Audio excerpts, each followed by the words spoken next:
बिहार का हिस्ट्री में हम यहाँ पर पूरा अभी एक रिवीजन का दौर लेकर चलते हैं। जब ये लंबा वीडियो हो जाएगा तो मैं इसको रोक दूंगा।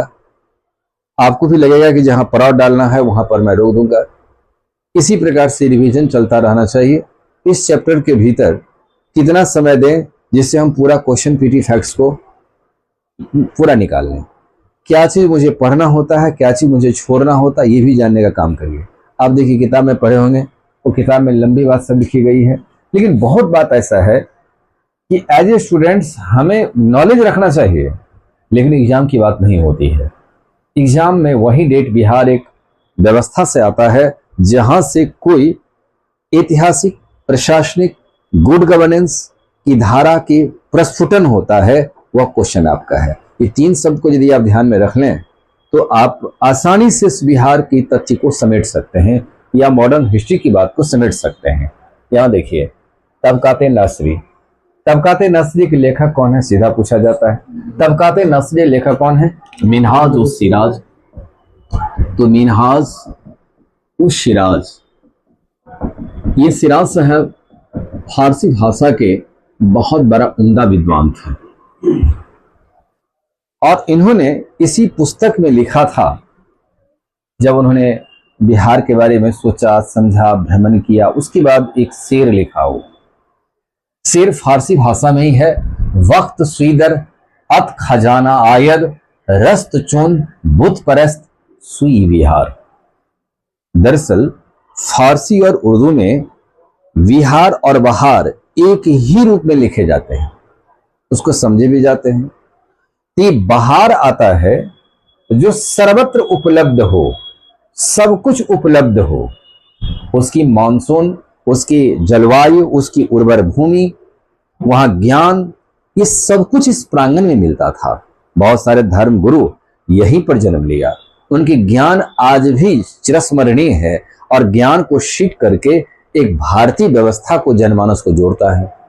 ये धरती बिहार है, इसलिए इस क्षेत्र का नाम बिहार पड़ा, एक स्रोत का आधार। दूसरा, बौद्ध मठ की बहुलता के उपलब्ध होने के कारण इसे विहार कहा गया। हालांकि फारसी भाषा में यह बात को और भी व्याख्या करते मिनहाजुल सिराज साहब ने लिखा है कि जब भाग्य साथ ना दे तो हमें कुछ भ्रमण करना चाहिए। ये भ्रमण से जो चीज हमें एक ऊर्जावान बन करके हम उभर कर आ सकें, वह भूमि विहार था। इस विहार को इस रूप में लेकर के यह रखा गया।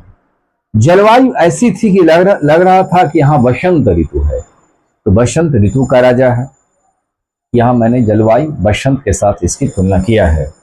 बौद्ध धर्म की बिहार परंपरा से विकसित उदंतपुरी जो है, इतिहास में इसका नाम उदंतपुरी था, इसका नाम बिहार शरीफ रखा गया, जो आज भी बिहार शरीफ के नाम से जाने जाते हैं। यदि कोई बिहार शरीफ जाना चाहता है, उसे ये कहता है कहाँ जाना भाई, तो बिहार जाना है।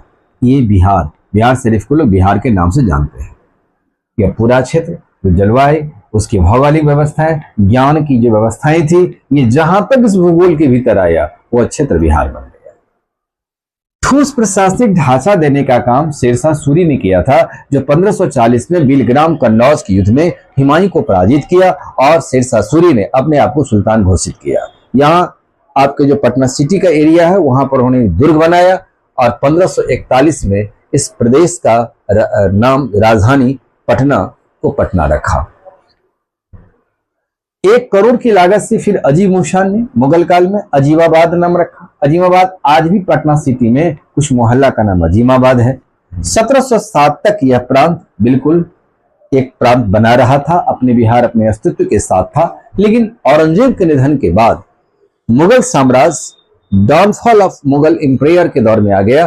प्रवर्ती मुगल शासक हुआ जो योग्य नहीं था, जिस वजह से यह प्रांत सीधे सीधे बंगाल में चला जाता है। 1740 से जब बंगाल का एक क्षेत्र का हिस्सा यह बन जाता है, फिर लास्ट में अलवर्दी खां हुए, फिर सिराजदौला वहां के नवाब बंगाल के हुए, प्लासी की लड़ाई हुई। 22 अक्टूबर 1764 को जब बक्सर की लड़ाई लड़ी जाती है, तो भारत के 3 बड़े शासक को आसानी से अंग्रेजी शासक ने हरा दिया।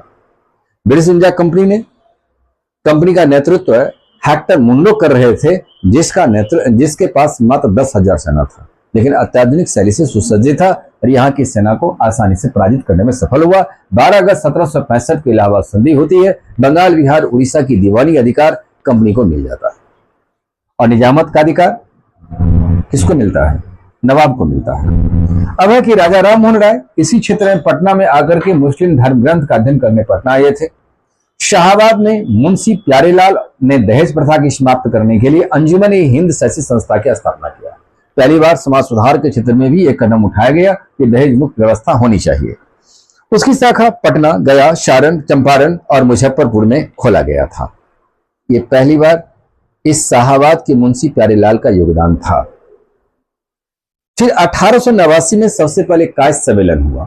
बुद्धिजीवी कायस्थ समाज थे। उन्होंने बिहार को इस रूप से एक संगठित करने की बात किया था जिसमें अपने जाति के संरक्षण के साथ साथ अपने समाज की सुधार भी हो सके।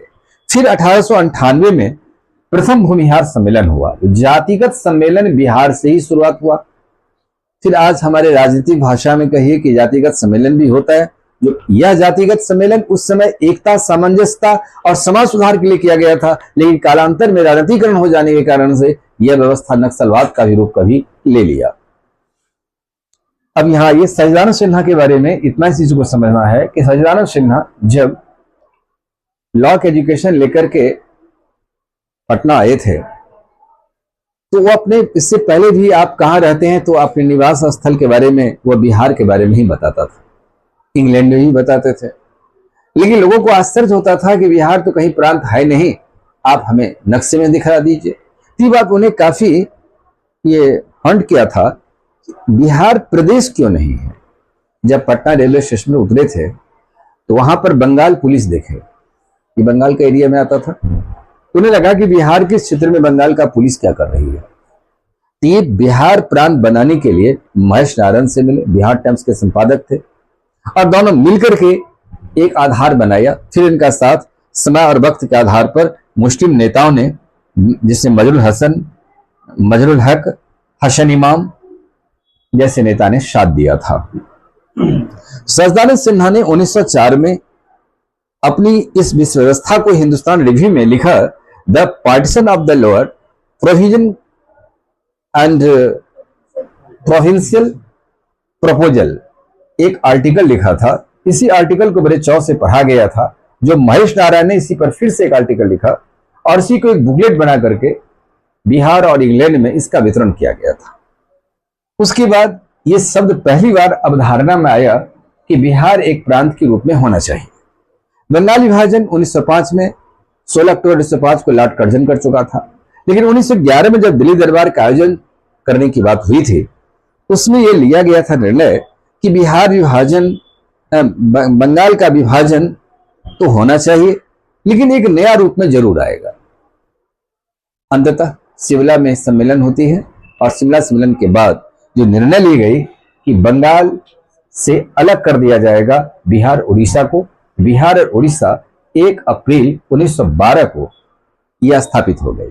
22 मार्च को बंगाल गजेटियर में प्रकाशित किया गया था 1912 में कि यह एक अलग प्रांत बनेगा। बंगाल विभाजन को, कर्जन के विभाजन को रद्द कर दिया जाता है। दोनों बंगाल एक हो गया, बिहार उड़ीसा उससे अलग हो जाता है। 1 अप्रैल 1912 को बिहार अपने अस्तित्व में आ गया। इसी बंगाल गजट में जो प्रकाशित हुआ 2010 में बिहार के मुख्यमंत्री नीतीश कुमार जी ने इसे 22 मार्च को बिहार दिवस मनाने की परंपरा को शुरुआत किया, जो प्रत्येक वर्ष अब यह समारोह आयोजन होता है और ये बिहारी जहां भी होते हैं एक बिहार प्रांत के जश्न का, एक अपना त्योहार का छोटा सा रूप देने का कार्य जरूर करते हैं। इस प्रकार से यह चीज का जो पार्ट का हिस्सा है यह क्वेश्चन आएगा।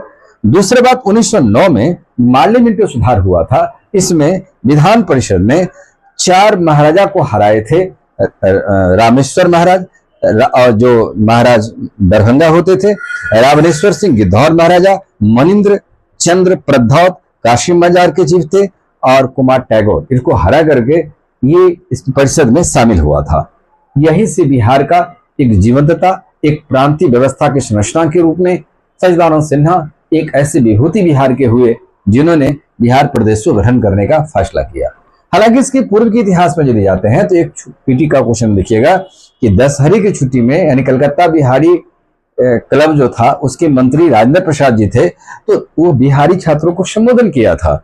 दशहरे की छुट्टी में बिहार में पहला छात्र सम्मेलन पटना कॉलेज में होता है। उसका अध्यक्षता सरफुद्दीन करते हैं और सरफुद्दीन का अध्यक्षता करने के बाद यह पहली बार छात्र सम्मेलन, छात्र का जो आयोजन है वह पहली बार इसी पटना के पटना कॉलेज से शुरुआत हुई थी पूरे भारत के भीतर में। सच्चिदानंद सिन्हा, ब्रह्मदेव नारायण, मजरूल हक, हसन इमाम, इन सभी की कंट्रीब्यूशन है कि बिहार एक प्रदेश बन गया। बिहार प्रादेशिक सम्मेलन 12 से 13 अप्रैल 1908 को पटना में हुआ। इसकी अध्यक्षता मोहम्मद फखरुद्दीन कर रहे थे और यह प्रस्ताव इन्होंने रखा था कि बिहार एक नवीन प्रांत का गठन किया जाए। फिर से सोनपुर मेला में बिहार प्रदेश कांग्रेस कमेटी का एक रूप लिया जाता है। इसका पहला सम्मेलन वहीं हुआ, उसके बाद भागलपुर में सम्मेलन हुआ, यह नियमित सम्मेलन होता रहा। जब खैरुद्दीन ने जमीन दिया तो प्रदेश कांग्रेस कमेटी दीघा में शिफ्ट हो गई, जो वर्तमान में प्रदेश कांग्रेस कार्यालय है। अब यहां देखा जाए कि यह जो हिस्ट्री मैंने दिया था उस समय से शुरुआत होते हुए वर्तमान तक का हिस्ट्री आ गई थी। इसमें भारतीय शासन अधिनियम 1935 के आधार पर 1937 में चुनाव होती है। इस चुनाव में कांग्रेस सबसे बड़ी पार्टी के रूप में आती है, 98 स्थान पर विजय दर्ज करता है 1 अप्रैल 37 को। लेकिन ये सरकार बनाने का न्योता कृष्ण सिंह को मिला था, लेकिन उन न्योता को ठुकराया कि कुछ आपसी द्वंद्व थी कि यदि हम कोई निर्णय लेंगे इसमें किसी प्रकार का प्रशासनिक हस्तक्षेप नहीं होगा। लेकिन जब ये बात गवर्नर की नोटिस थी कि नेता की बात को नहीं सुना जाए, मंत्री की बात को नहीं सुना जाए, तो यह ओपन हो जाने के कारण श्री कृष्ण ने सरकार बनाने से इंकार कर दिया। उस समय प्रधानमंत्री पद सृजन था। 1 अप्रैल 1937 को अल्पमत में रहे इंडिपेंडेंस पार्टी के मोहम्मद यूनिस को सरकार बनाने का न्योता मिल जाता है, वो सरकार बना लेते हैं। यहां पर कांग्रेस के कुछ सक्रिय सदस्यों ने यह विरोध किया था कि अल्पमत की सरकार कैसे, क्योंकि अल्पमत की सरकार कोई प्रस्ताव पास नहीं करा सकती है, तो सरकार किस बात की बनेगी, तो नाम बात की सरकार हो जाएगी। तब अंत में 7 जुलाई 1937 को कांग्रेस वर्किंग कमेटी इस पर मुहर लगाती है कि बिहार में सरकार बननी चाहिए कांग्रेस का। 20 जुलाई 1937 को श्री कृष्ण के नेतृत्व में यहां पर सरकार गठन होती है और श्री कृष्ण यहां सिंह प्रधानमंत्री बनते हैं। 15 फरवरी 1938 को राजनीतिक कैदियों के प्रश्न पर फिर ये त्यागपत्र दे देते हैं। इसमें था कि राजनीतिक कैदियों को आप रिहा कर दें। किसानों को भी ये सम्मेलन में ये घोषणा कर चुके थे कि हम उन तमाम लोगों को रिहा कर देंगे और हजारीबाग की जेल पर कैदियों को समझाया भी था कि यदि आपको रिहा नहीं की जाती है तो प्रधानमंत्री श्री कृष्ण सिंह रिजाइन दे देगा। इस आधार पर वो रिजाइन दे दिया। फिर बाद में प्रधानमंत्री और वायसराय के बीच संवाद स्थापित होने के बाद वायसराय ने कहा कि ठीक है, आप लोगों को रिहा कर दिया जाए। तो श्री कृष्ण सिंह की सरकार ने, श्री कृष्ण जी अपना त्यागपत्र वापस ले लेते हैं। फिर द्वितीय विश्व युद्ध में भारतीयों को बिना रजामंदी लिए सरकार ने शामिल कर दिया। तो 19 मार्च 1938 को जहां जहां कांग्रेस की सरकार थी, तो बिहार में भी कांग्रेस की सरकार थी, ये शायद सरकार ने त्यागपत्र दे दिया। फिर भारत छोड़ो आंदोलन की सक्रिय भूमिका आ गई, देश आजाद हुआ।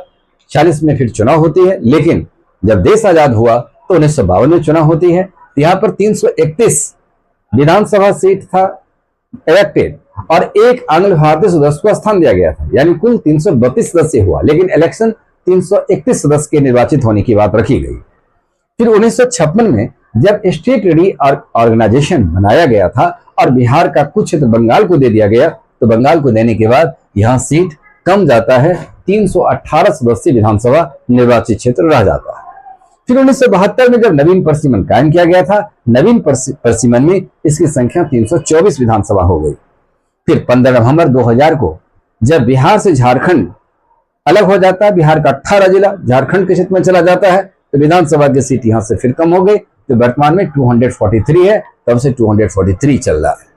लोकसभा यानी 15 नवंबर 2000 को जब बिहार का विभाजन हुआ तो लोकसभा की सदस्य संख्या 54 था, घटकर 40 हो गई। राज्यसभा की सदस्य संख्या 22 था, घटकर 16 हो गई, जो वर्तमान में है। उसके बाद विधानसभा जो भी है उसमें से एक नया भवन बनाया गया, न्यू सेंट्रल हॉल बनाया गया, जो 6 फरवरी 2019 को बिहार के मुख्यमंत्री नीतीश कुमार ने इसका उद्घाटन किया और बिहार के राज्यपाल लालजी टंडन ने इसी ज्वाइंट सम्मेलन, इसी हॉल में ज्वाइंट सम्मेलन बुलाते हैं जिसमें बिहार विधानसभा और बिहार विधान परिषद यानी member of legislative assembly and member of legislative council के सदस्यों की संयुक्त बैठक हुई है। उसका संबोधन पहली मर्तबा तत्कालीन बिहार के गवर्नर लालजी दास टंडन ने किया था। यह भी क्वेश्चन पूछा है, इस भवन का उद्घाटन किसने किया? लालजी टंडन ने। ये वर्तमान तक आ गए। इस प्रकार से बिहार के निर्माण से लेके मैंने यहां तक आ गया जो वर्तमान बिहार चल रही है। उसके बाद फिर अब आगे चलिए, खिलाफत आंदोलन। यह खिलाफत आंदोलन बिहार से ही आपको जोड़कर पढ़ना है। एक बात देखिए, खिलाफत आंदोलन का क्षेत्र बिहार में कहां कहां था? सबसे पहले इस बात को, तो गया, जहानाबाद, पटना, दरभंगा, पूर्णिया। यह मूलतः खिलाफत आंदोलन से जुड़ा हुआ क्षेत्र था। खिलाफत आंदोलन अभी क्यों शुरुआत हुआ? तो राष्ट्रीय आंदोलन में पढ़े हैं कि तुर्की का खलीफा पूरे विश्व इस्लाम के गुरु हुआ करते थे, पीर हुआ करते थे। प्रथम विश्व युद्ध में ब्रिटिश सरकार ने यह आश्वासन दिया था तुर्की को कि युद्ध के बाद हम आपको आजाद कर देंगे, लेकिन उन्होंने ऐसा कार्य नहीं किया, बशर्ते कि तुर्की को छिन्न भिन्न कर दिया। अपने गुरु को इस अपमान को देखकर पूरे विश्व के मुसलमान अंग्रेज के विरुद्ध आवाज उठाना शुरुआत कर दिया। तो भारत के मुसलमान भी उठाए, तो बिहार में भी जो हमारे मुसलमान थे वो भी आंदोलन शुरुआत किया। तो बिहार के नेताओं की क्या सक्रिय भागीदारी थी, इस उसको ऐसे आप देखिए। वजह यह था, तुर्की का खलीफा तो बंदी जीवन जिस तरीका से जीने के लिए मजबूर किया ब्रिटिश सरकार ने, उसी के विरुद्ध यह आवाज थी जिसका नाम खिलाफत था। गया, जहानाबाद, पटना, दरभंगा, पूर्णिया इसका मेजर प्रभावित क्षेत्र था। अखिल भारतीय खिलाफत सम्मेलन 24 नवंबर 1919 को दिल्ली में आयोजित की गई। दिल्ली में आयोजित हुई। इसी में यह प्रस्ताव पास हुआ कि असहयोग प्रस्ताव भी लाया जाए, यानी सरकार के विरुद्ध में हम लोग असहयोग करेंगे। महात्मा गांधी का असहयोग आंदोलन सबसे पहले खिलाफत के दौरान ही आया है, लेकिन जब खिलाफत आंदोलन स्थगित हो गए तो गांधी जी असहयोग आंदोलन को आगे बढ़ाए। असहयोग प्रस्ताव पास हुआ। असहयोग प्रस्ताव पास होने के बाद कांग्रेस ने भी, खिलाफत कमेटी ने भी कहा कि गांधी जी आप अधिकृत हैं, आप चला सकते हैं खिलाफत आंदोलन। तो कांग्रेस और मुस्लिम समझौता आपने पढ़ा है कि इतिहास में 1916 में लखनऊ में हो चुका था। तो हिंदू मुस्लिम दोनों एकता के मंच पर आ चुके थे। इसका गांधी भी लाभ उठाना चाहता था कि जो बंगाल विभाजन में हिंदू और मुस्लिम की एकता को आपने तोड़ने का काम किया था, नींटू मार्ले आपने भारत शासन अधिनियम 1909 को लागू किया था, अब भारतीय अपने आप में एक आवाज का आधार बनाएगा।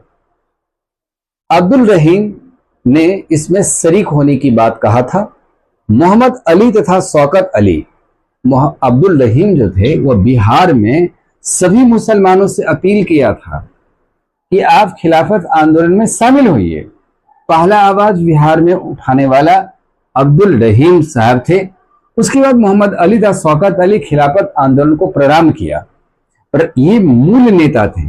अब्दुल रहीम एक सक्रिय क्रांतिकारी तो था ही, साथ ही ये बहावी आंदोलन से भी संबंध रखते थे। एक नेता के रूप में इनकी पहचान हो चुकी थी। मोहम्मद अली, शौकत अली खिलाफत आंदोलन प्रारंभ किया। 16 जनवरी 1919 को हसन इमाम के नेतृत्व में पटना में एक सभा का आयोजन होता है। वह सभा आपके गांधी मैदान में होता है। विशाल सभा की आयोजन हुई।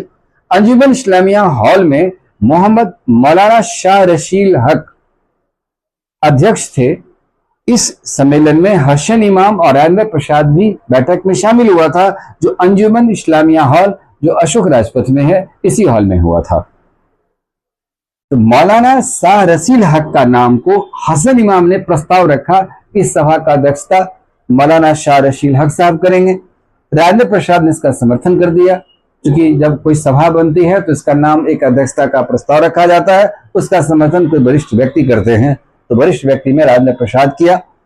मौलाना आजाद उस समय, मौलाना अबुल कलाम आजाद उस समय रांची में मुसलमानों को कहा खिलाफत आंदोलन जारी करने को कहा। 26 जनवरी 1920 को गांधी जी ने खिलाफत प्रसंग पर असहयोग प्रस्ताव पर सहमत हुआ और 29 जनवरी 1920 को मौलाना अबुल कलाम आजाद ने भी गांधी को समर्थन दे दिया। उसके बाद 19 मार्च 1920 को पटना में जबरदस्त हड़ताल हुई थी। इसका जबरदस्त विरोध इस रूप में किया गया था 1920 को। उसके बाद शौकत अली इसका एक मुख्य नेता के रूप में उभर करके यहां पर आए। 1 अगस्त 1920 को खिलाफत दिवस पटना में सभा हुआ, बड़ी जमकर के विरोध हुआ था और विरोध होने के बाद यहां पटना में हड़ताल हुई थी। सारी संचार व्यवस्थाएं को ठप कर दिया गया था। लेकिन तुर्की का खलीफा, इस स्थिति में ऐसा हुआ तुर्की की राजनीति में कि मुस्तफा कमाल पाशा ने तुर्की को एकीकरण कर दिया। एकीकरण जब कर दिया तो ये खलीफा पद की बात परंपराएं खत्म हो गई। पूरे विश्व के मुसलमानों ने खिलाफत को स्थगित कर दिया, तो भारत के मुसलमानों ने भी स्थगित कर दिया, बिहार के मुसलमानों ने स्थगित कर दिया। लेकिन महात्मा गांधी ने हिंदू और मुस्लिम की एकता की भावना को जागृत करने के दृष्टिकोण से असहयोग आंदोलन फिर कांग्रेस के नेतृत्व में चला है। उसका नेता गांधी जी थे। अशोक पहला राष्ट्रीय आंदोलन असहयोग आंदोलन था जो भारत में चलाया गया गांधी जी के द्वारा। यही खिलाफत है। खिलाफत का कौन कौन मेजर नेता था यह देखना है। खिलाफत का प्रभाव क्षेत्र कहाँ कहाँ था, खिलाफत क्यों चलाया गया और गांधी जी को समर्थन मूलतः किसने दिया था, रांची में अगुवाई किसने किया था, मौलाना अबुल कलाम आजाद ने किया था। ये कुछ डेटों को याद रखेंगे, यही खिलाफत की बात है। आगे चले। कुछ बात तुम जो किताब में पढ़ा है उसको मैं कंसाइज कर दिया हूं जो कि एग्जाम से रिलेटेड है। आप हमारा ही किताब पढ़ते हैं, उस किताब को पढ़ने के बाद आप हमें से सुनिए कि किस प्रकार कितना चीज आपकी पढ़ने लायक चीज है जो परीक्षा में रहेगी। चंपारण आंदोलन में हमने महात्मा गांधी की जो भूमिका रही है मैं इस चैप्टर में नहीं लिया, मैं इसको अलग से पढ़ाऊंगा। लेकिन पहले उस शख्स को याद करें जिनका चंपारण था, जिनकी कंट्रीब्यूशन थी और जिनके प्रयास से गांधी जी वहां आंदोलन किया। पहला बात वह शख्स था, इसका नाम है पंडित राजकुमार शुक्ल। आइए, मैक्सपेरिमेंट विद ट्रूथ में सत्य के साथ मेरे प्रयोग में गांधी जी ने भी उस पुस्तक के 12वें अध्याय में नील का दाग लिखा कि नील का दाग कितना बड़ा गहरा था जो मनुष्य के जीवन से वहां से अंत नहीं होने वाला था। मैं इस दाग को मिटाने का प्रयास किया। यह गर्व के साथ महात्मा गांधी ने कहा, लेकिन यह गर्व में अंकित नाम है जिसका नाम है पंडित राजकुमार शुक्ल। इसमें लिखा है कि एक शुद्ध हृदय के आदमी मेरे दिल को जीत लिया।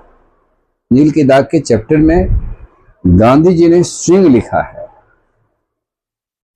इनका जन्म 23 अगस्त 1875 को शतवरिया जो चंपारण में पड़ता है, ये चंपारण में इनका जन्म हुआ।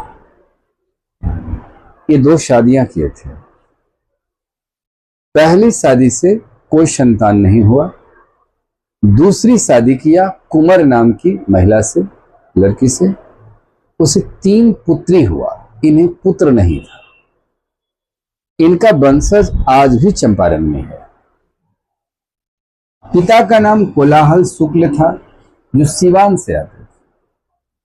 फिर ये अपना ये यहां चंपारण में शिफ्ट किया। 3 अप्रैल 1915 को मैं फिर नीला आंदोलन में दिखाऊंगा कि क्यों 3 अप्रैल की घटना यहां महत्वपूर्ण हो जाती है। लेकिन एक बात यहां समझिए, चंपारण में मुहर्रिर का कार्य करते थे पंडित राजकुमार शुक्ला। इस नाते बहुत सारे लोग मिला करते थे। किसान अपने दुख दर्द इनके सामने व्यक्त करता था। यथासंभव जो सहयोग होता था शुक्ला जी अपने स्तर से करते थे। इनका सतवरिया और मुरली भरहरवा, जो बेलवा कोठी में मिस्टर एमन जो वहां के चीफ अधिकारी थे, वहां भी इनके पास कुछ जमीन था, सतवरिया में और मुरली भरहरवा में। 3 अप्रैल 1915 को जब किसानों का दुर्व्यवहार को देखकर और एक किसान ने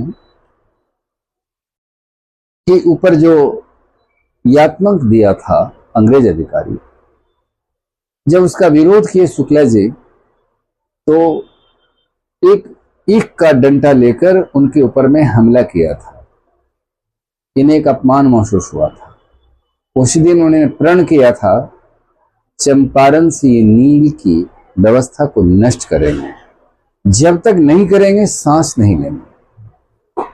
3 अप्रैल 1915 को छपरा में प्रांतीय कांग्रेस का सम्मेलन हो रहा था।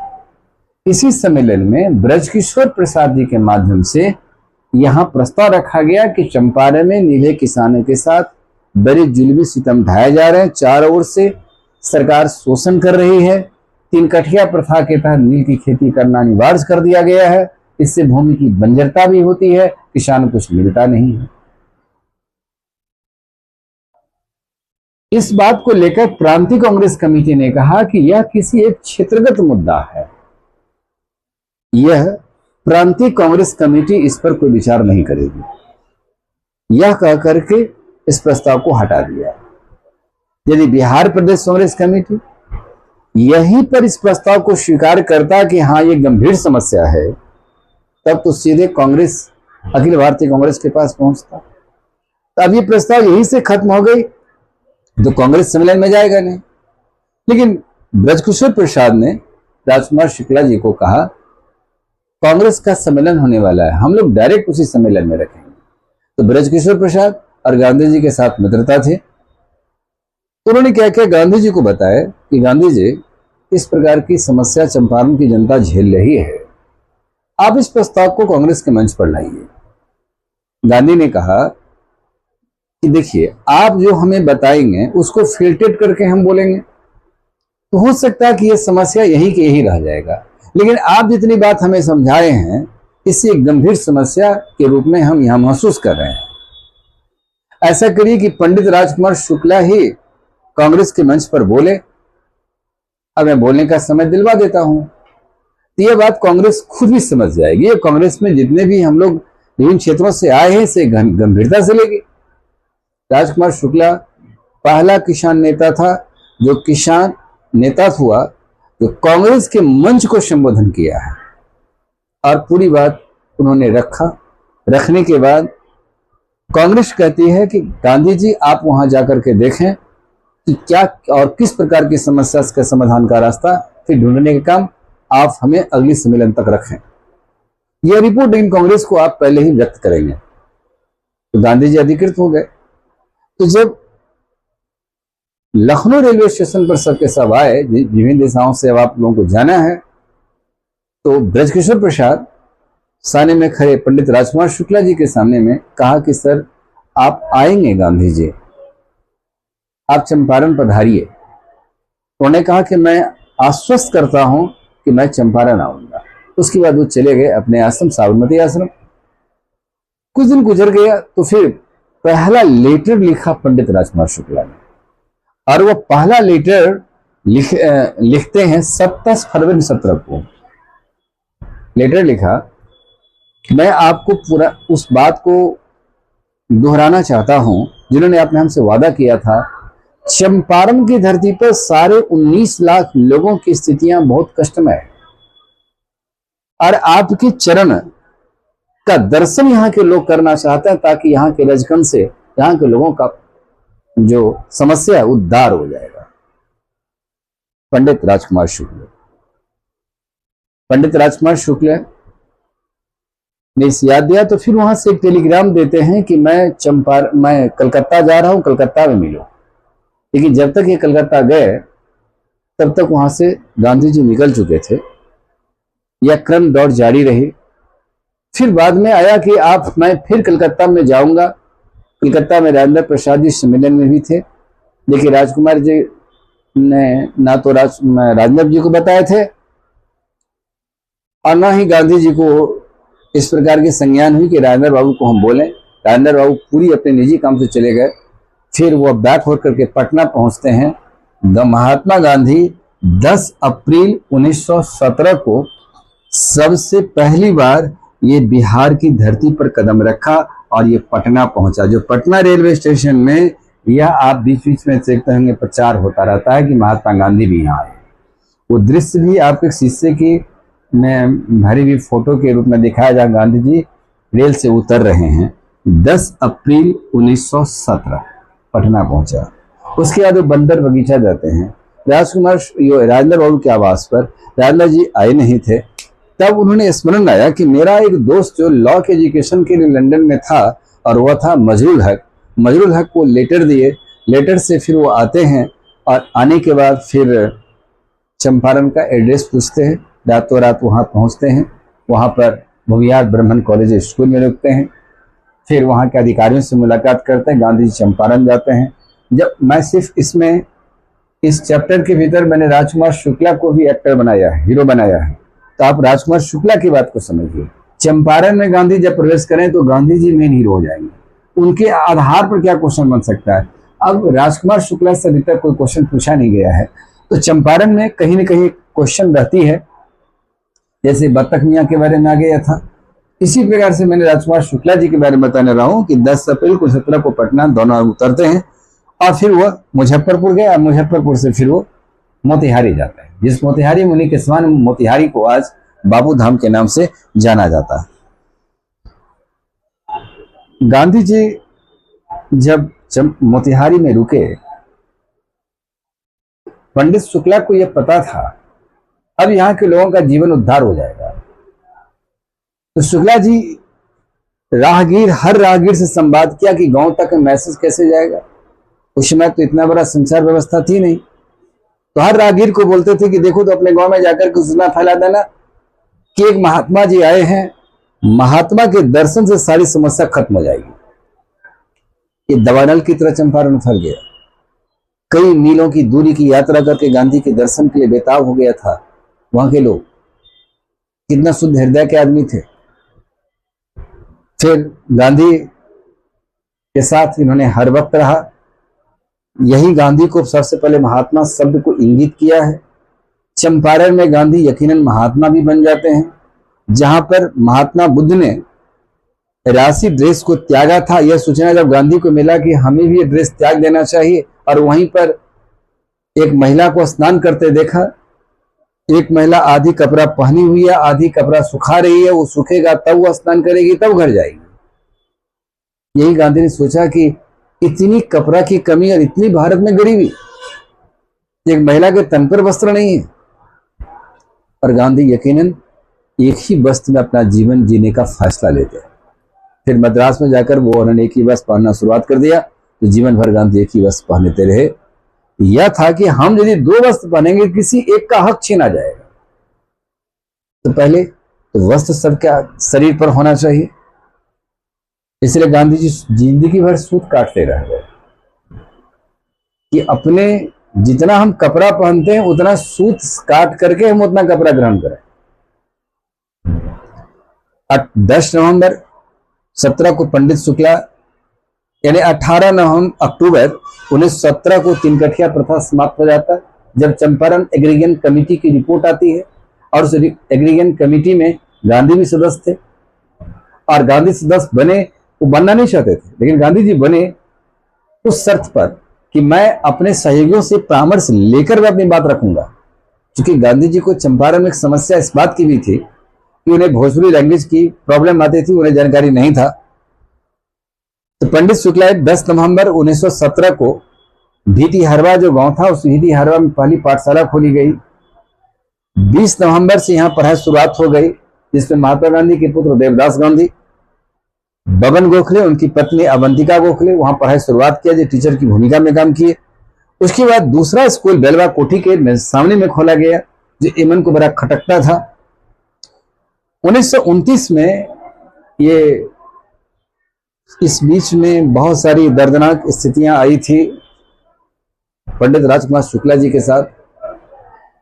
300 गाय, 60 भैंस, 2 जगह की जमीन, सारी मिस्टर एमंस के संघर्ष में यह खो दिया था।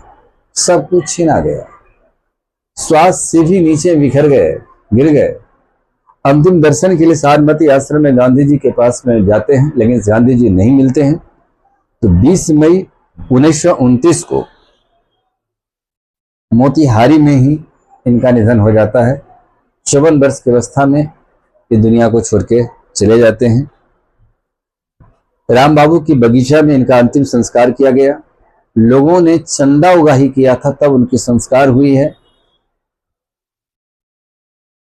और चंपारण, जब ये सूचना मिस्टर एमन को मिलता है उनके नौकर के द्वारा कि अब राजकुमार शुक्ला जी नहीं रहा, तो उनके मुंह से हठात निकलता है, चंपारण में अकेला मर्द पंडित राजकुमार शुक्ला था जो आज दुनिया में नहीं रहा। नौकर को 300 रुपया देते हैं, जाओ उनके श्राद्ध कर्म में लगवा देना, उनके परिजनों को दिया गया। इस प्रकार से यह चंपारण आंदोलन के सूत्रधार पंडित राजकुमार शुक्ल थे। महात्मा गांधी आंदोलन समाप्त जब हो गया, चंपारण में समाप्त हो गया, तब रविन्द्रनाथ टैगोर ने कहा कि तो महात्मा की तरह कार्य किए हैं, तो महात्मा सब उनके साथ आ जाता है। लेकिन पहला बिहारी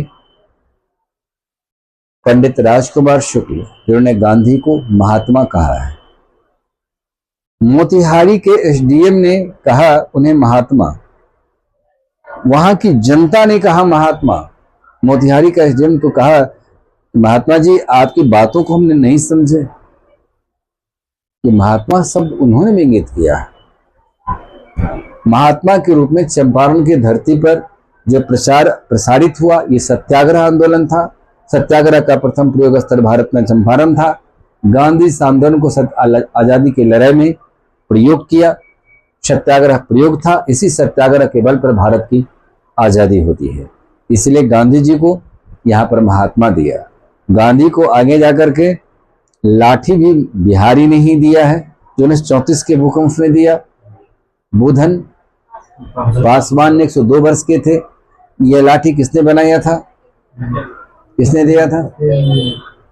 फाटे मियाँ ने दिया था। फटे मियाँ बनाए थे। मुंगेर की लाठी बहुत कुशल लाठी होती है। तो गांधी जी को हमने बहुत बड़ा सम्मान दिया। इसलिए ये बिहार गांधी की भूमि। सत्य अहिंसा की पाठ की शुरुआत गांधी जी के द्वारा इसी चंपारण की धरती पर हुआ है।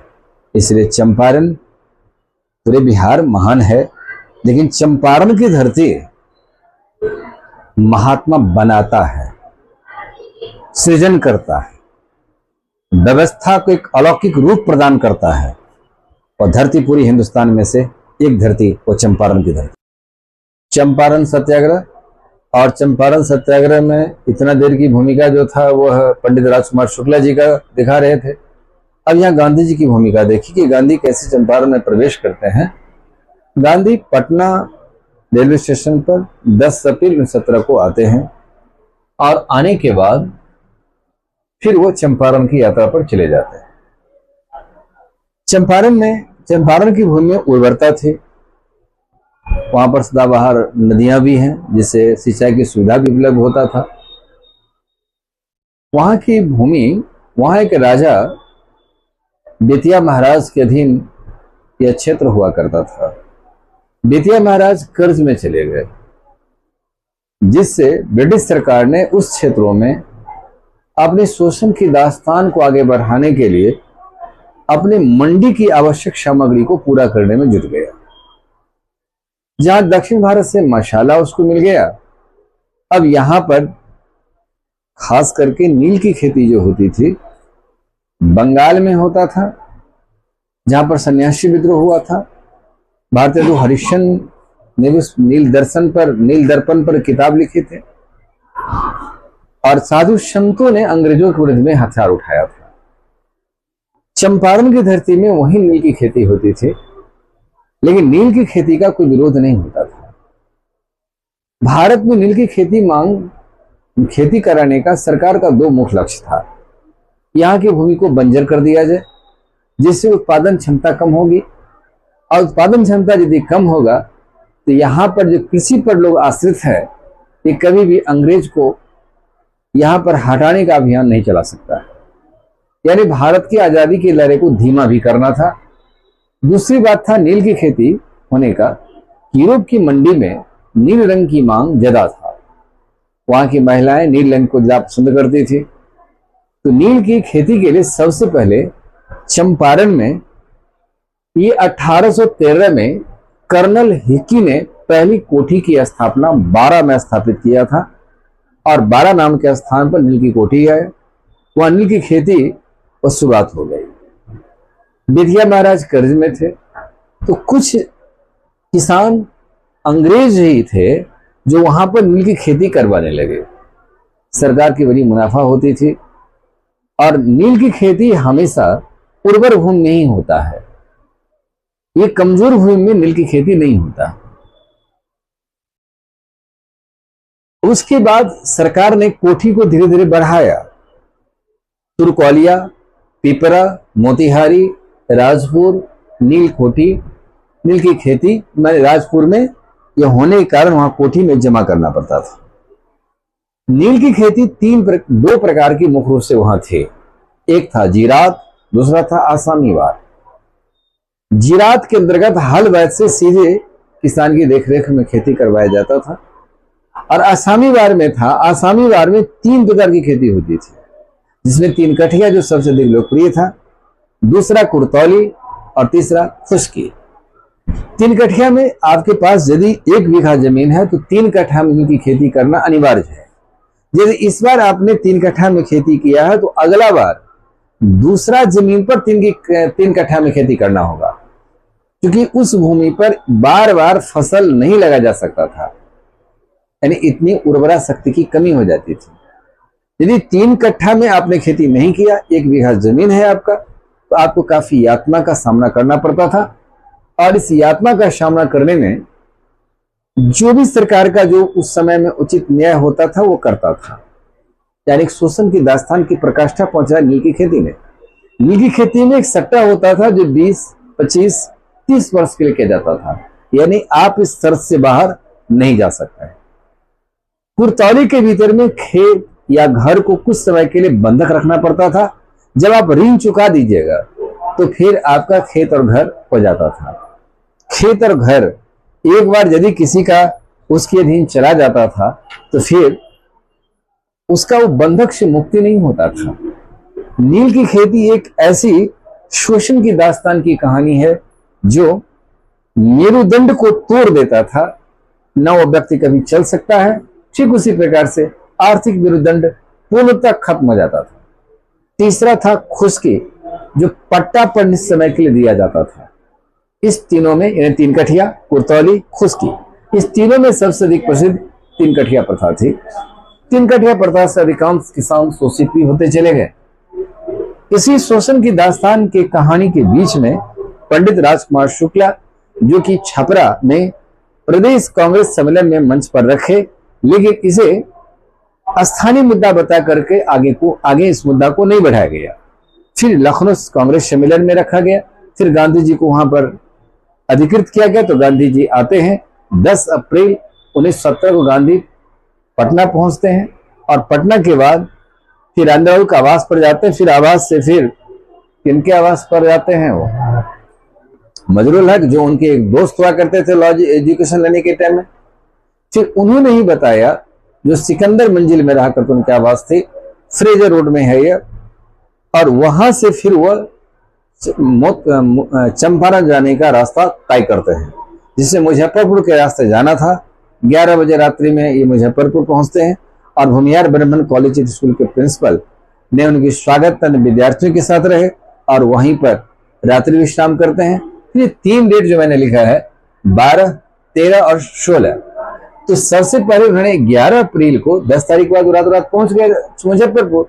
उन्होंने प्लांटर्स एसोसिएशन के मिनिस्टर से मिले थे, और उन्होंने अपने कारण आने का बताया कि मैं चंपारण जाना चाहता हूं, वहां पर क्या किसानों की स्थितियां हैं ये हम पता लगाना चाहता हूं। लेकिन वह शौरी कह दिया और कहा कि इस मुद्दे पर हम कोई सहयोग नहीं कर सकते हैं। उसके बाद 12 अप्रैल 17 को गया प्रसाद जी के घर पर टिके, आवास को छोड़ करके गया प्रसाद जी के घर पर रुके। फिर 13 अप्रैल को फिर वो कमिश्नर से मिले, मुजफ्फरपुर कमिश्नर से, लेकिन उन्होंने कहा कि आप यहां से आप चंपारण ना जाएं, और चंपारण के डीएम को सुना दिया कि 144 पूरे शहर में लागू कर दिया जाए। फिर 16 अप्रैल 17 को मोतिहारी पहुंचते हैं, और मोतिहारी पहुंचने के बाद यहीं से चंपारण आंदोलन की सफर गांधी का तय होता है। इसमें इनके साथ धरणीधर प्रसाद, रामनवी प्रसाद थे, जो जसवी पट्टी की ओर ये रवाना होते हैं, और रवाना होने के क्रम में यह हाथी से सहारे जाते हैं। 3 आदमी हाथी पर सवार थे, महात्मा गांधी, धरणीधर प्रसाद और रामनवी प्रसाद। लेकिन वहां जिस तरीका से वापस उन्हें बुलाया गया, बुलाने के बाद फिर दरोगा का एक मैसेज मिलता है, फिर डीएसपी मिलते हैं, फिर मुजफ्फरपुर एसडीएम से मिलते हैं। मुजफ्फरपुर एसडीएम ने फिर उनको 21 अप्रैल 1917 को 1000 रुपये के मुचलके पर श्रेणी को शिनाख्त करते हुए उन्हें जमानत पर छोड़ देता है। फिर गांधी चंपारण में भ्रमण में चले गए। 22 अप्रैल 1917 को बेतिया तक पहुंचते हैं, और बेतिया के आसपास के गांव में भी पहुंचे। लगभग 550 व्यक्तियों की यहाँ पर बयान दर्ज हुआ। 850 की शॉर्ट बयान दर्ज होती है। बयान के आधार पर ऐसा लगा कि चंपारण की कोई भी जनता ऐसी नहीं है जो कि यह कहती हो कि तिनकठिया अच्छी है या नील की खेती हम करना चाहते हैं। बाद में सरकार के पास यह बात जब रिपोर्ट आता है, तो यहाँ पर एक कमेटी गठन करने का निर्णय ले जाती है। इसका नाम है Champaran aggregation committee. Champaran aggregation committee की बैठक होती है। 3 अक्टूबर 1917 को सर्वसम्मत से यह प्रस्ताव पास किया गया। 7 सदस्य ने स्वीकार किया कि चंपारण नील की खेती अन्याय है। इसे 4 तारीख को, अगले डेट को, फिर बिहार सरकार के पास सूचना जाता है, इसे प्रकाश में लाता है, और तिनकठिया प्रथा को 18 अक्टूबर 1917 को सरकार ने अधिसूचना जारी किया कि तिनकठिया प्रथा खत्म किया जाता है, इससे चंपारण जनता को मुक्त किया जाता है, और जो अतिरिक्त रकम की वसूली की गई है वो 25% भाग रियायतों को दे दिया जाएगा। यहाँ पर आंदोलन खत्म हो जाता है। लेकिन यहाँ देखिए क्वेश्चन इस प्रकार से, पहला, कोठी कहाँ खुरा, कहाँ पर कोठी था। नील की खेती कितने प्रकार की? 2 प्रकार। आसामी वार में 3 प्रकार, तिनकठिया, कुर्तौली और खुशकी था। अब उसके बाद गांधी जी मोतिहारी कब पहुंचे? मोतिहारी में इनका साथ कौन कौन निभा रहा था? धरणीधर प्रसाद, रामनवी प्रसाद। उस समय कौन सी भारतीय सीआरपीसी की दफा लागू की गई? 144।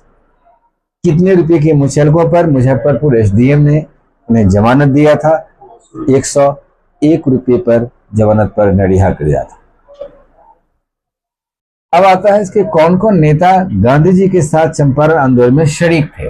राजेंद्र प्रसाद, पंडित राजकुमार शुक्ला जी थे ही, ब्रजकिशोर प्रसाद, गया प्रसाद, धरणीधर प्रसाद, अनुग्रह नारायण सिंह, मजरुल हक भी चले गए। फिर वहां पर मजरुल हक, एच.एस. पोलक, ये जैसे नेता थे जो गांधी का साथ दिया था। अब है कि इस कमेटी में कभी ऐसा लगता है कि कमेटी अभी बारे में पूछा नहीं गया है, लेकिन कभी कभी एक बार खोजी क्वेश्चन लिया जाता है। इस कमेटी कितने सदस्य था? ये 7 सदस्य थे। मैंने 7 का नाम लिखा। F.G. सिलाई, ये मध्य प्रदेश का आयुक्त थे, और इन्हें ही अध्यक्ष बनाया गया था। ये इस कमेटी के अध्यक्ष थे। दूसरा L.C. अदामी, तीसरा राजा हरिहर प्रसाद, तीसरा नारायण सिंह, चौथा नारायण सिंह, पांचवा D.J. रीड, छठा G. रैनी, 7वां महात्मा गांधी थे। 7 सदस्य थे। फिर से एक बार, F.G. सिलाई मध्य प्रदेश का आयुक्त थे, ये अध्यक्ष थे इस कमेटी का। दूसरा L.C. अदामी, तीसरा राजा हरिहर प्रसाद, चौथा नारायण सिंह, पांचवा D.J. रीड, छठा G. रैनी, 7वां महात्मा गांधी। महात्मा गांधी ने इस आधार पर इसके सदस्य बने, एक शर्त रख दिया था कि हमें सहकर्मी से आप परामर्श लेने देंगे, और सहकर्मी के प्रयास से मैं अपनी बात को रख पाऊंगा। यस बात को सरकार में रजामंदी हो गई।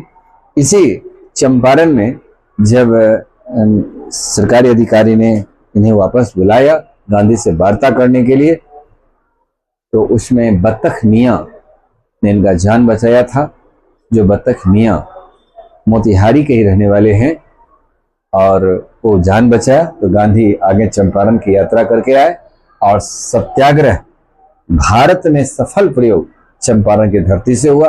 गांधी ने आजादी की लड़ाई में और जो भी छोटे छोटे आंदोलन हुआ, इन तमाम आंदोलन में सत्याग्रह का इन्होंने इस्तेमाल किया। और किसी कुछ दिक्कत इसमें?